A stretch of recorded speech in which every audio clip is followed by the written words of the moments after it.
네, 시청자분들 반갑습니다. 오늘도 수익률을 극대화보는 시간입니다. 공략주 시간 시작해 보도록 하겠습니다. 자, 첫 번째 내용 한번 좀 보시도록 할 텐데요. 지난주 핫하게 움직였던 종목들 한번 좀 보시도록 하겠습니다. 금요일 날 핫하게 움직였던 종목인데요. 서현유화입니다. 서현유화 같은 경우 자동차 부품주죠. 우리가 뭐 시트라든지 도어 트림이라든지 범퍼라든지 이런 것들이 생산하는 기업인데 지난주에 자동차 업종, 특히나 이제 기아 같은 경우 현대차와 마찬가지로 급등을 하면서 자동차 업종에 좀 힘이 실리는 그런 모습을 좀 보여주고 있습니다. 그래서 상당히 좀 좋은 모습이고 자동차 업종이 상당히 좀 강세를 띄었고 PER 같은 경우 12개월 포워드가 3배, 그다음에 PBR이 0.8배 흐름을 좀 보여주면서 여전히 좀 강한 모습들 나타나는 이제 그런 모습들 보여주고 있습니다. 그래서 서현유 같은 경우는 단기 저항 자리에 조금 걸려 있는 모습이긴 하지만 추가적인 상승에 대한 기대감도 역시 좀 남아 있다라고 좀 보시면 될 것 같아요. 다만 자동차 업종 변동성이 좀 나타날 수 있기 때문에 이 점을 좀 유의해서 좀 보셔야 될 것 같습니다.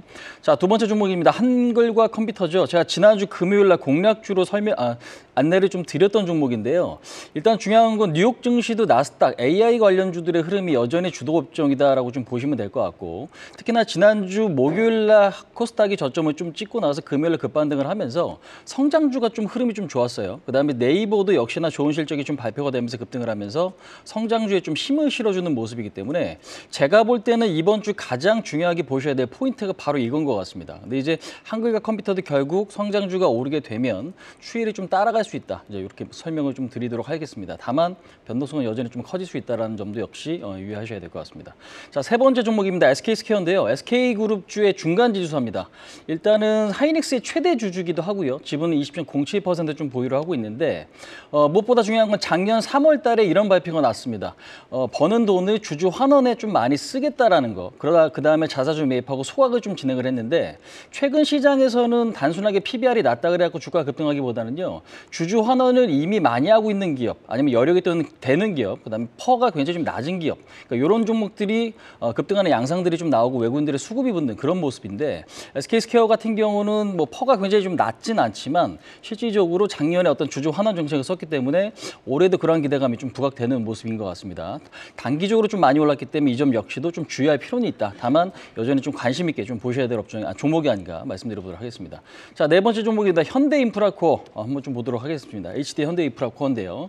일단 작년 실적 같은 경우는 4,180억 정도 기록을 했습니다. 전년비 한 25% 좀 증가가 됐는데 무엇보다 중요한 거는 주주 환원책, 그러니까 배당을 실시하겠다라는 거고 그다음에 자사주 매입과 소각이 지금 뉴스가 나왔죠. 그래서 시간의 단일가에 급등을 했습니다. 5% 정도 올라오면서 8,900원이 좀 안착하는 모습인데 9,000원의 저항이 심하지만 과연 오늘 시장에서 이걸 어떻게 좀 해석하고 더 매수가 좀 유입될지는 저는 좀 체크를 해봐야 될 필요가 있다. 이렇게 말씀드릴 수 있을 것 같습니다.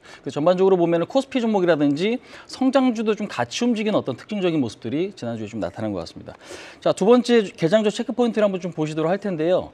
중국 지준율 인하가 오늘부터 시행이 됩니다. 지난주에 좀 발표가 됐죠. 0.5%. 그래서 지금 최근에 중국 증시는 사실상 저점을 다시 이탈을 했습니다.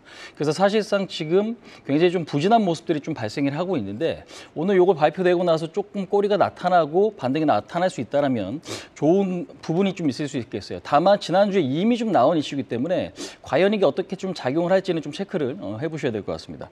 자, 두 번째 내용입니다. 재룡전기랑 재룡산업 실적 발표가 오늘 예정이 되어 있는데요. 재룡전기 같은 경우는 지금 소형 변압기로서 상당히 좀 핫했던 종목인데 작년 9월 달에 고점 찍고 계속적인 어떤 우하향을 좀 그려내주고 있습니다. 다만 지금 작년 11월, 12월 반등을 하고 1월 달까지 쌍바닥의 모습이 좀 나오고 있어요. 그래서 오히려 23,000원의 돌파가 나타나게 되면 추세가 좀 바뀔 수도 있기 때문에 오늘 실적 좀 면밀히 좀 보셔야 될 것 같습니다. 자, 그다음에 세 번째 내용입니다. 3일제약인데요. 12전환 물량과 BW 행사 물량이 상당히 좀 많은 것 같습니다. 12전환 물량은 19만 주, 약 19만 주 정도 좀 되는 부분이 있고요. 그다음에 BW 같은 경우도 164만 주인데 가격은 지금 한 7,000원대 초반에 좀 포진이 되어 있습니다. 그래서 매물 부담은 좀 다소 있을 수 있겠지만 최근에 주가 흐름이 다소 좀 부진했기 때문에 하반 경직이 나타나게 되면 오히려 매물 소화를 하면서 좀 진행이 되는 거기 때문에 이 부분들이 긍정적일 수 있겠다 말씀드릴 수 있을 것 같습니다. 자, 세 번째 공략 주식은 한번 좀 보시도록 하겠습니다. 관심 업종은 오늘도 역시 두 가지인데요. 반도체와 자동차입니다. 자동차 같은 경우는 최근에 조금 많이 오르기도 했어요. 근데 이제 서현이와 같은 경우는 아까 말씀드렸지만 부품주 안에서도 좀 순환매가 나오거든요. 그러니까 오히려 박스권이 그려주고 있는 종목에서도 기존에 탄력이 좋았던 종목 같은 경우는 오히려 한번 크게 올라가는 모습들이 나타나기 때문에 여전히 자동차에 대한 관심은 좀 필요하다. 그렇게 좀 말씀드릴 수 있을 것 같고요. 반도체 같은 경우는 사실상 지금 미국에서도 엔비디아라든지 AMD 쪽 여전히 좀 강세를 좀 띠고 있습니다. AI에 대한 어떤 기대감이 여전히 좀 살아있다라는 거죠. 그래서 지금 반도체 안에서도 순환매가 좀 나타나고 있는데 반도체에서도 그동안 많이 못 간 것 중에서 호재가 좀 있거나 아니면 PER이 굉장히 좀 낮은데 역시 호재가 있거나 이런 쪽은 오히려 좀 탄력이 좋아지는 모습인 것 같습니다. 그래서 기존에 많이 올랐던 주도주 섹터도 물론 중요하긴 한데 그동안에 좀 소외됐던 종목들에서 큰 호재거리가 있는 종목에 대한 어떤 주목도가 좀 필요할 것 같은데요. 저는 오늘 반도체 업종 안에서 GST라는 종목을 이야기를 해보도록 하겠습니다. GST 같은 경우는 지금 반도체 칠러 장비와 스크러버 장비를 생산하고 있는 기업입니다. 칠러 같은 경우는 온도 조절이고요. 스크러버 같은 경우는 유해 물질 정화입니다.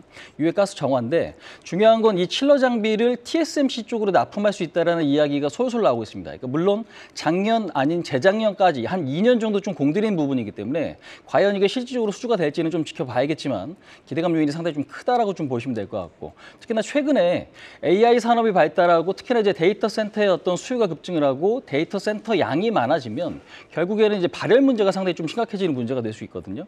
근데 이제 이 발열 문제를 잡을 수 있는 어떤 방법 중에 하나가 냉침 냉각, 그러니까 좀 액침 냉각이죠. 액침 냉각.